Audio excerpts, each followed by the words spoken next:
Shopify Masters is powered by Shopify, the easiest way to sell online, in person, and anywhere in between. To get an extended 30-day trial, visit shopify.com/masters. I own the buy box for iPhones and Samsungs. So I was getting a lot of sales. So it would be like 10 to 20 sales a day.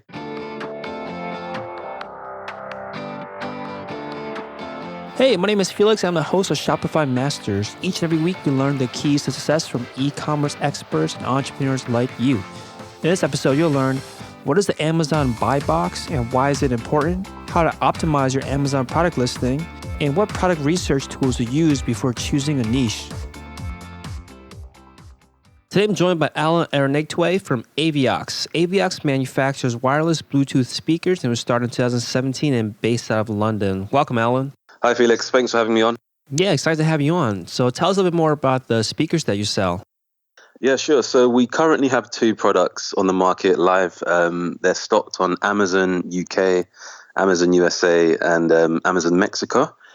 We also have a third product that's on Indiegogo at the moment, and we're taking pre-orders.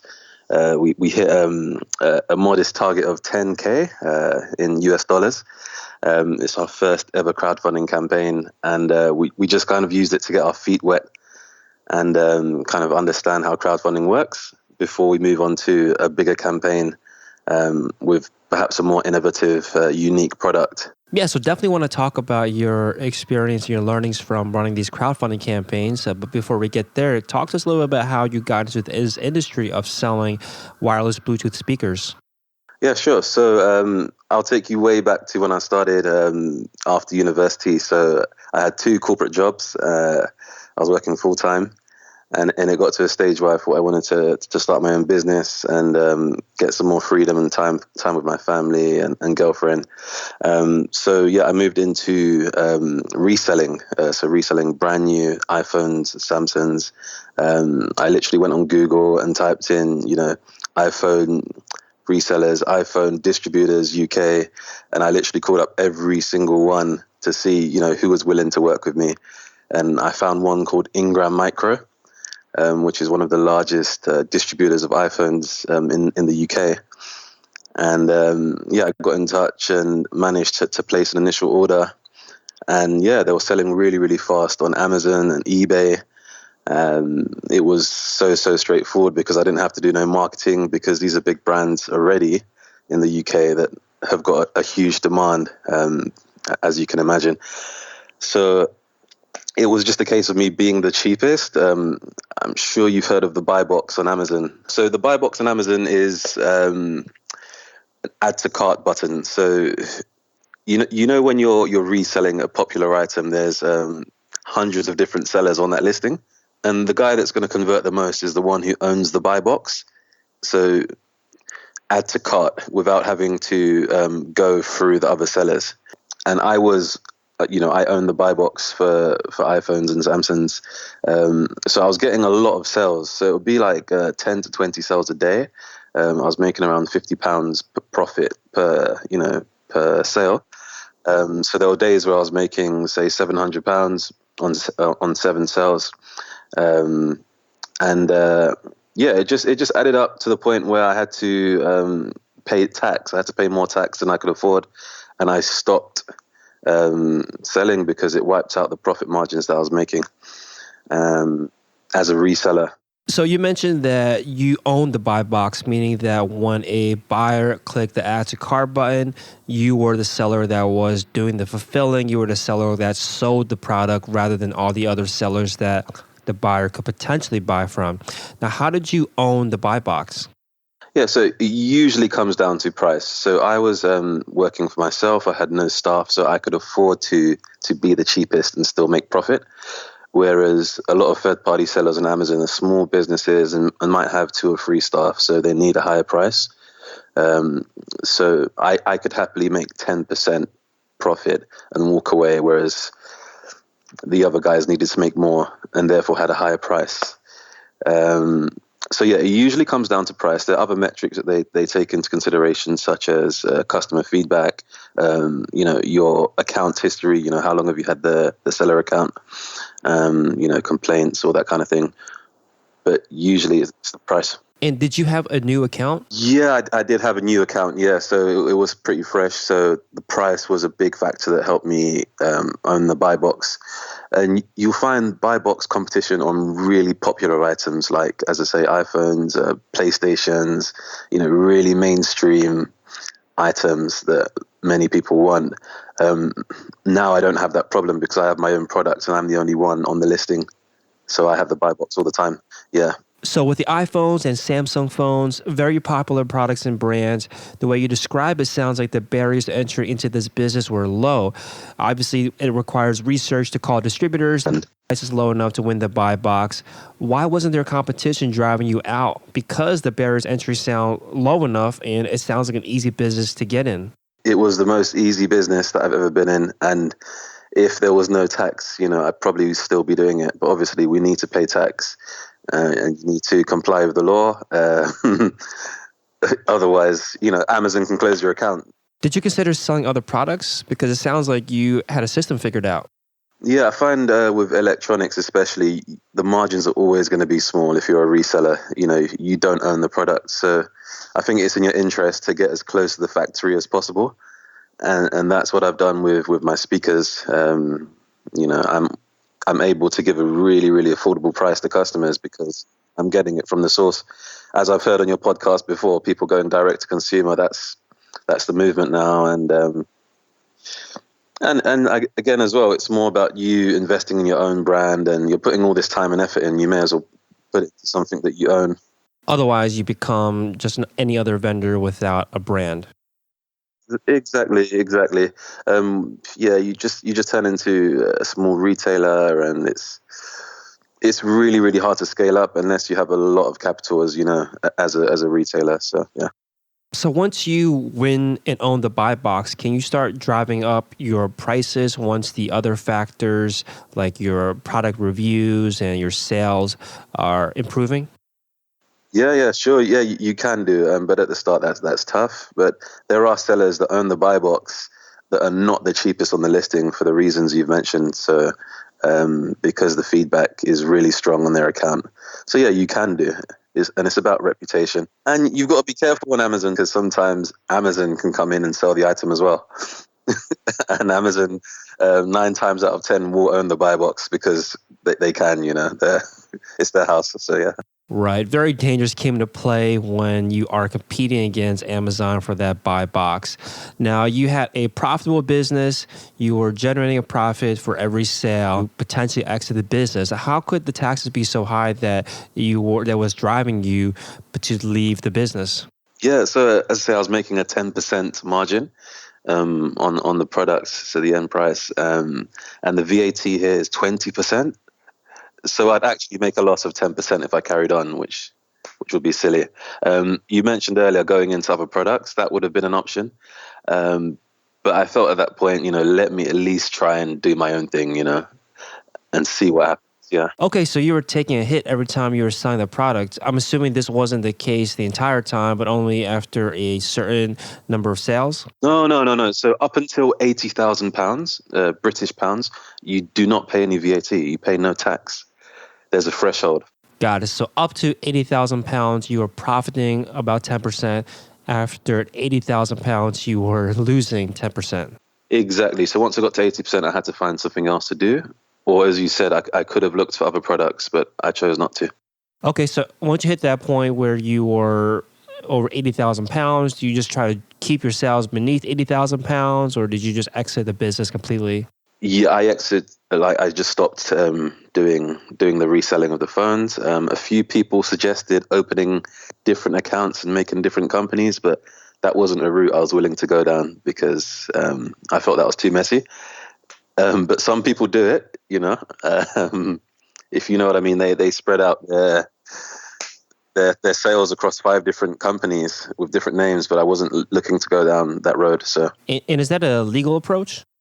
A lot of companies do it. Yeah, a lot of companies, they'll have LTD and with different names. I think you guys LLCs in the US or Yep.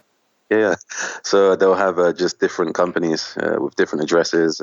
Got it. So you obviously made some money, But it sounds like the more valuable thing was that you had a lot of lessons learned and recognized that how to compete on Amazon, but also that you wanted to build your own brand so that you were no longer being a reseller for these tight margins.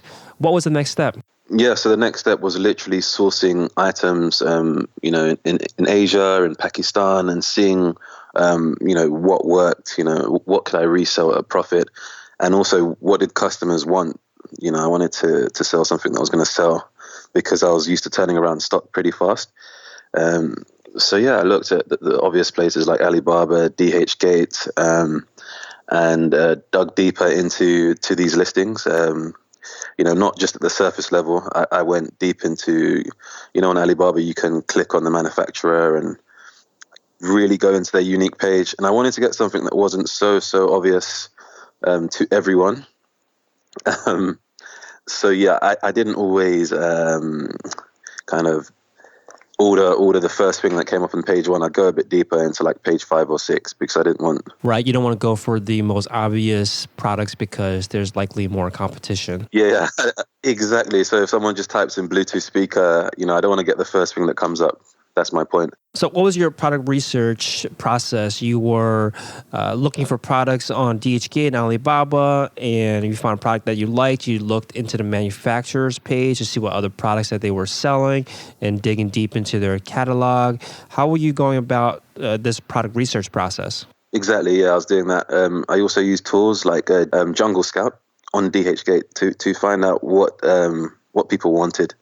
Yeah, so I used Jungle Scout on Amazon to find out what people wanted, and I go to DHgate and Alibaba with a bit of data in my hands, rather than just blindly searching for stock. So Jungle Scout is basically a tool that you're using to measure demand on Amazon? Exactly, yes. I use Jungle Scout to research and see what was selling, and see what people wanted. And for anyone out there that hasn't used Jungle Scout before, can you describe how the application works? Yeah, so I actually use the free tools. So the sales estimator, you've got the Amazon bestseller list that you can literally pull off Google. It's literally in your face, all the information that you need. So I'd go into Amazon bestsellers, and then I scroll through the subcategories on the left, and then I'll just see what people wanted.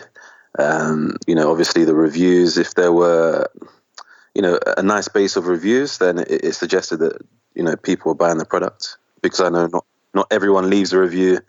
And, if it has at least 200 reviews, then, it's selling a lot, just based on the fact that I know people don't leave reviews.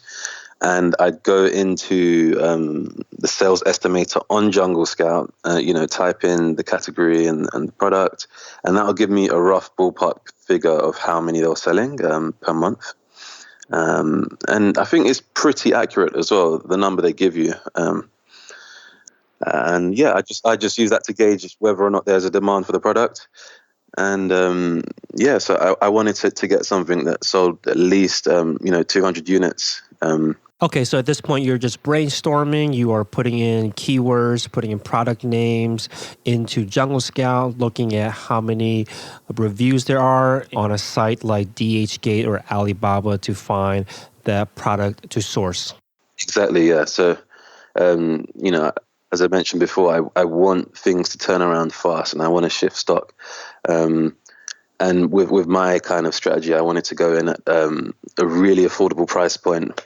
So I didn't want to sell anything that was over £100, because I'm all about the quick the quick turns, And I find the price range is usually between £25 and £70. It's not something you really need to plan for. It's like an impulse buy, and that way you get more sales, in my opinion. When you found a manufacturer, were you just reaching out to them and trying to negotiate a deal, or were you buying directly from Alibaba and DHgate? What was the process behind that? Yeah, so I had a template that I sent out to the suppliers. And yeah, it's literally just 10 different questions. So I wasn't repeating myself, and to prevent the back and forth messages. So yeah, I sent out the template to like 6 different suppliers, ordered some samples in, and yeah, just tested the samples, tested how fast they responded to messages, ask for a bit of a track record on who they worked with, and use that information to narrow down and pick two suppliers for my first two products. Got it. Now you are going back now to Amazon to set up this all up again. Were you keeping with your same profile? Or were you creating a new account on Amazon? Yeah, so it's the same account that I've had, but Amazon give you the option to change the name on the on your seller profile. So I just changed the name to Aviox, which is the current brand. So yeah, it's still the same account. Very cool. How long did it take you to get your first, order from these suppliers so that you could list it on Amazon? Yeah, so the first actual order that was ready for Amazon took about 2 months, but it was a process because I first got the samples without my logo on it. So my first two products are literally just private label products that I've just whacked a logo on there. I haven't designed it, I haven't manufactured it. There was no engineering from my part. So yeah, the first samples had no logo on there. The second batch had my logo on there. And I had to get the packaging made really fast as well. So I done that using Fiverr, which I'm sure you know. So yeah, it was pretty cheap to get the packaging made. And initially I had to meet a unit order of 1,000 units for the packaging. But I worked around that in a way where I didn't have to pay it all up front. I said, hey, how about I just do like 200 now, and I'll pay like over 5 times just in case it didn't work. If that makes sense. Yeah. So you're using Fiverr to get the packaging design, or how were you getting it made? Yeah. So I used Fiverr to get the artwork made. And then I sent a file with the artwork to the suppliers in China. Yeah. And then the suppliers in China made my packaging because my first sample was in a generic box. It was a generic blue box. And I didn't want the customers to receive the speakers like that. Right. Now, when you had the packaging design, did you have to meet certain specifications so that the supplier in China knew how to recreate it? Yeah. So with the packaging, they gave me what's called a die cut. Yeah. So I don't know if you know what that is, but it's an outline of packaging. And I literally just had to meet the kind of all the artwork had to be in there, and the safety signs and the main features, and that was pretty much it. There wasn't too much kind of like a complicated process to go through. Got it. So it's a pretty standard approach then that these Fiverr freelancers know how to work with the die cut. Yeah, exactly. So they know what to do. They're that's what they do all day long, and it's their thing. They're packaging guys. So yeah, it's pretty easy. There was a few revisions that I had to make just to get it of a decent standard. But yeah, it was risky because I didn't actually see the first batch of packaging until it arrived in my house, and that was like 200 units. Wow. But what I got the lady to do, I got her to take a picture before she committed to making like 1,000, So I was like, let me at least see a picture, please. Yeah. So any tips on that for anyone else out there that is looking to not only have a packaging design, but then working with a manufacturer to create it? Is this a pretty standard thing that suppliers will do for you if you have a design ready for them to create the packaging? Yeah, of course. Yeah, they're used to it, especially if on their listing it says OEM and it says customizable packaging, then that means they're open to you adding your own kind of stamp on the product, which is in your interest as well because it's good branding. If your customer receives the product with your logo on it, it just looks better than a plain blue box or. Right. Now, once you had the product ready, talk to us about how you go into thinking about creating your Amazon product listing.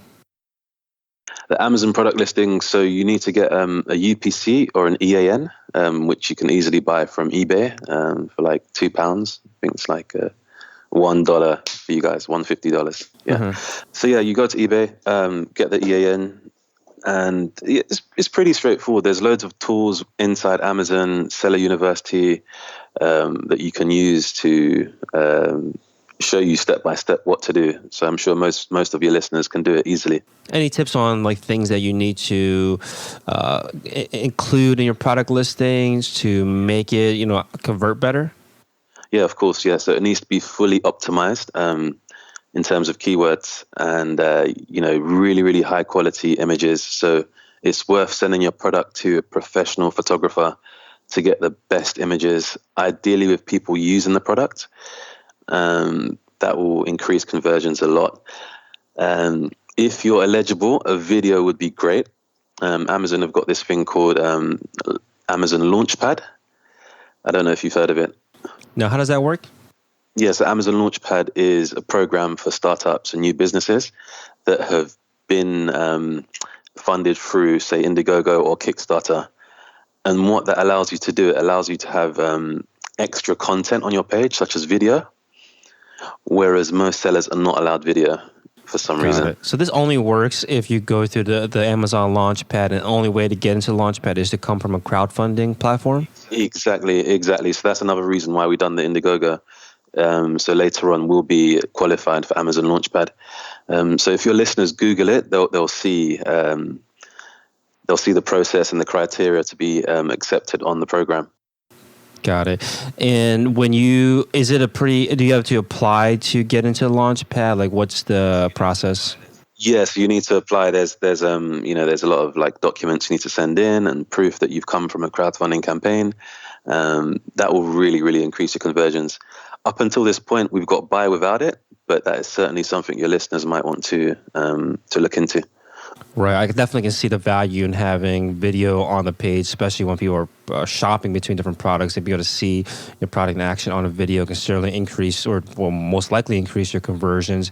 And when you're applying for the Amazon Launchpad, is it a competition to get in, or do you just have to check a bunch of boxes and then you're in? You're right. So it's more of a tick box thing, and I don't see any reason why they'll reject you if you've met their criteria. So it's in their interest to have innovative and new products from startups on their site. So yeah. Okay.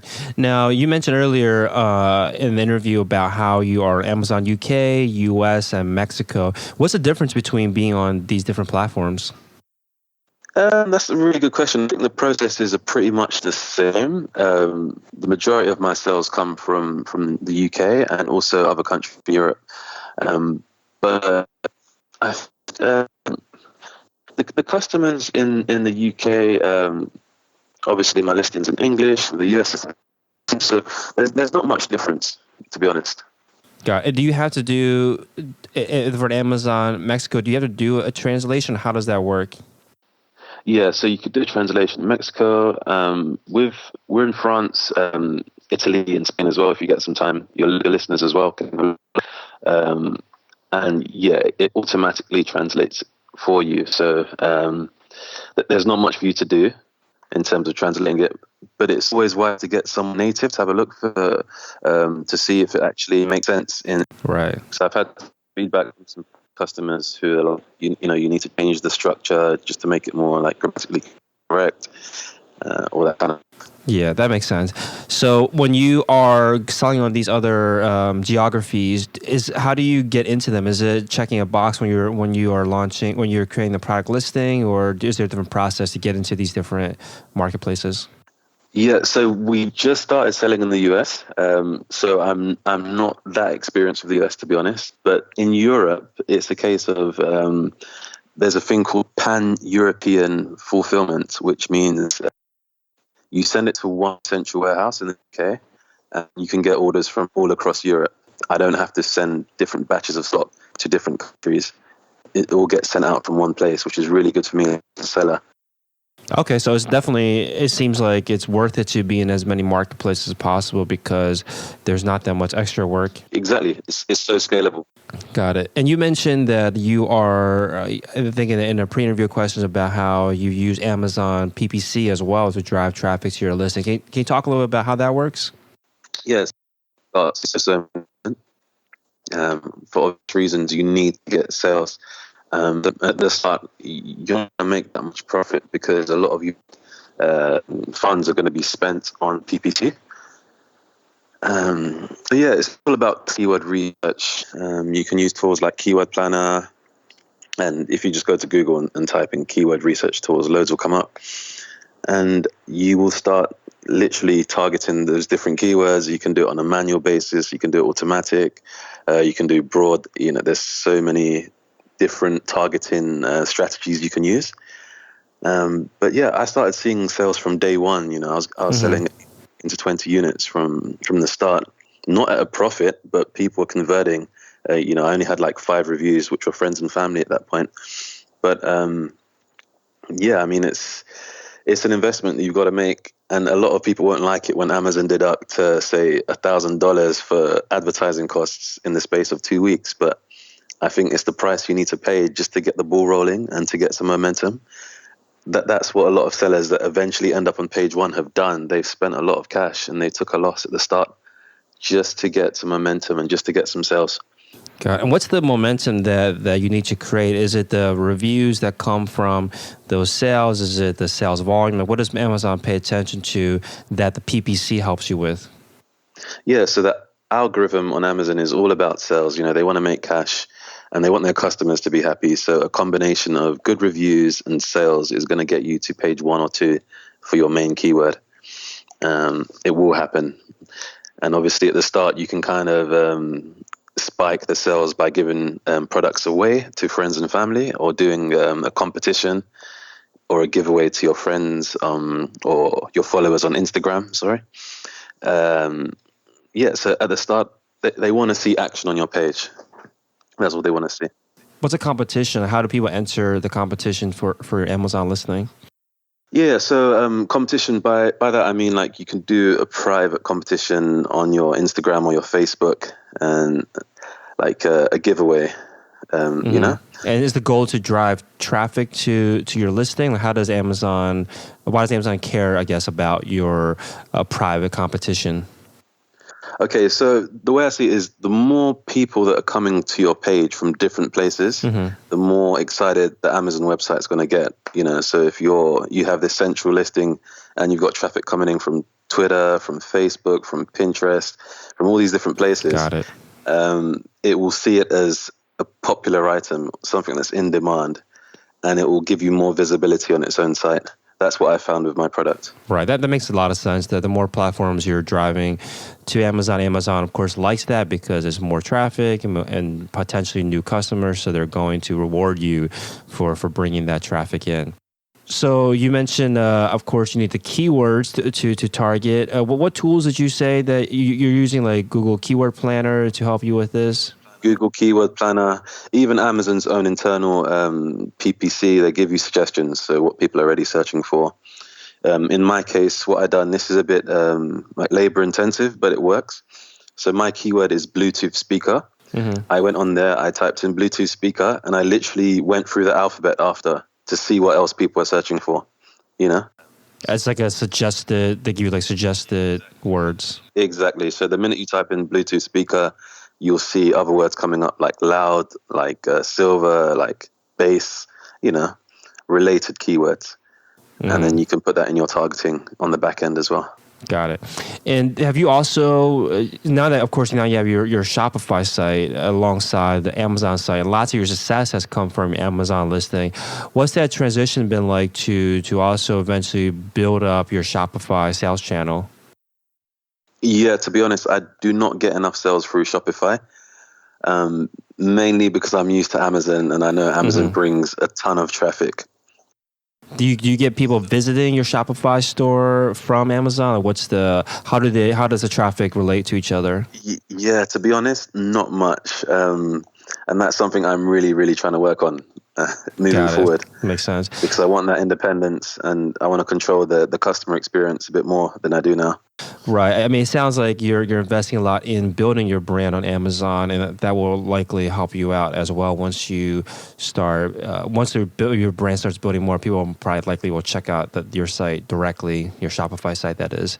I think you also mentioned that you use Facebook ads. How does that work with your current business model? Yeah, so Facebook ads are really, really useful, especially for anyone that's considering doing a campaign on Indiegogo or Kickstarter. because you can get people to opt in with their emails without them even leaving Facebook. So they can literally hit a button and bang, you've got their email. What kind of ad do you create for that? Yeah, that's a lead generation ad. And you're like creating an ad specifically for people to sign up to be notified by your crowdfunding campaign. What's the incentive? Yeah, exactly. So it's a lead generation ad. You have a picture of your product or a video and say, hey guys, this is launching in 2 weeks on Indiegogo or Kickstarter. Would you be interested in a 40% discount? Yes. And then by signing up, there's some text that they read and says, look, you're giving away your email to this company. And yeah, that's it. Now you've got their email, you've got their name, and you've got a contact for your list that you can market to forever. So that's really useful. And it costs like, in dollars, you guys will be like 70 cents per lead, which is good. Got it.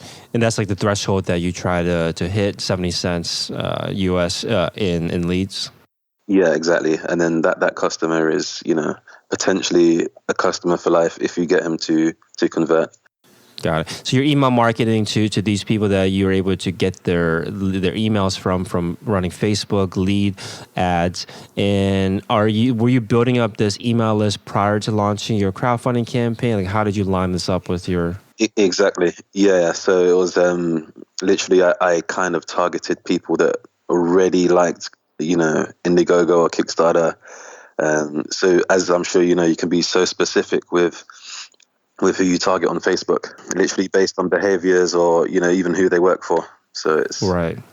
That's interesting that you targeted past people that have backed campaigns on Kickstarter, Indiegogo, or at least interested in Indiegogo and Kickstarter campaigns, rather than people might be interested. I'm not sure how possible it would be, but to target people that are interested in your product category, right? The Bluetooth speakers. What was the decision behind that?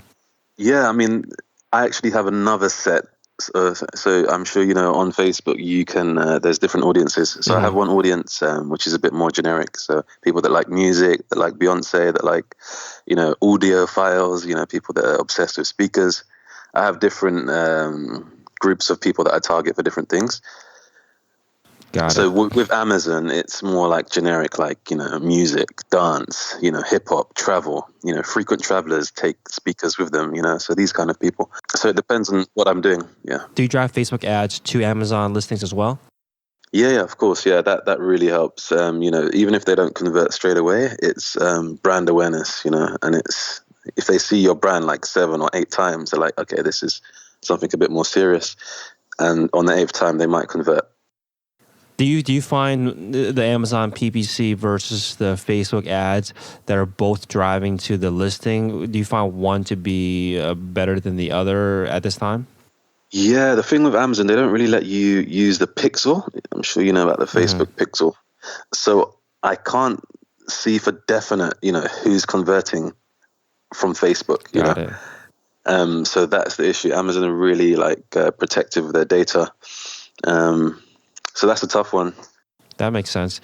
Yeah, I guess the only way you can really find out is maybe to run Amazon PPC by itself for, however long it makes sense, and then run Facebook ads by itself and then compare that way. But certainly there's no way to know for sure unless you have some kind of pixel that's firing from the people that are driven to the Amazon listing from the Facebook ads. That makes sense. Now, your crowdfunding campaign, I think by the time this episode goes out, the campaign will have ended, but you mentioned that this is just a big learning experience for you so that you want to launch future campaigns. So hopefully there are others that people can check out once this episode airs. What have you learned from the crowdfunding campaign so far for your first campaign? Yeah, so I learned that you need to bring the backers with you. In my dashboard, I can see that 4% of the backers came from Indiegogo. So that tells your listeners that 96% of the backers are people that I've brought to the party, either through my email list or people that I know or past Aviox customers, from Shopify. The crowd comes from you. That's the most important lesson that I've learned. So the bigger your crowd, the better you'll do. Just see Indiegogo as a destination for people to sign up or to pledge and back you. Yeah. So basically, don't depend on the crowdfunding platform to drive the traffic. No.